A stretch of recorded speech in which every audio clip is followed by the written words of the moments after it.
മഹാരാഷ്ട്രയിൽ നടന്ന CBSE south zone taekwondo മത്സരത്തിനിടെ തൃശൂർ സ്വദേശിയായ വിദ്യാർത്ഥിക്ക് തലയ്ക്ക് ഗുരുതരമായി പരിക്ക്. തൃശൂർ സ്വദേശി ഫൈസ് അബ്ദുൽ ജലാലിനാണ് മത്സരത്തിനിടെ എതിരാളിയുടെ ചവിട്ടേറ്റ് സാരമായി പരിക്കേറ്റത്. കഴിഞ്ഞ ശനിയാഴ്ച മഹാരാഷ്ട്രയിലെ വറോറയിൽ നടന്ന കേരളം, കർണാടക, മഹാരാഷ്ട്ര എന്നീ സംസ്ഥാനങ്ങളിലെ വിദ്യാർത്ഥികൾ പങ്കെടുത്ത ടൂർണമെന്റിലാണ് സംഭവം നടന്നത്.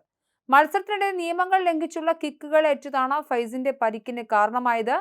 എതിർ മത്സരാർത്ഥി ആദ്യം ഫൈസിന്റെ ജനനേന്ദ്രിയത്തിൽ കിക്ക് ചെയ്യുകയും ശാരീരിക ബുദ്ധിമുട്ടുകൾ ഉണ്ടായ വിവരം റഫറി അറിയിച്ചിട്ടും മത്സരം നിർത്താൻ തയ്യാറാവാതിരിക്കുകയും ചെയ്തു. തുടർന്ന് തൊട്ടടുത്ത കിക്ക് ഫൈസിന്റെ തലയ്ക്കേൽക്കുകയായിരുന്നു. ഇതോടെ ബോധക്ഷയം വന്ന കുഴഞ്ഞു വീണ വിദ്യാർത്ഥിയെ ഉടൻ തന്നെ വറോറയിലെ പ്രാദേശിക ആശുപത്രിയിൽ പ്രവേശിപ്പിച്ചു. എന്നാൽ ആരോഗ്യനില വഷളായതിനെ തുടർന്ന് എയർലിഫ്റ്റ് ചെയ്ത് എറണാകുളത്തെ സ്വകാര്യ ആശുപത്രിയിലേക്ക് മാറ്റിയിട്ടുണ്ട്.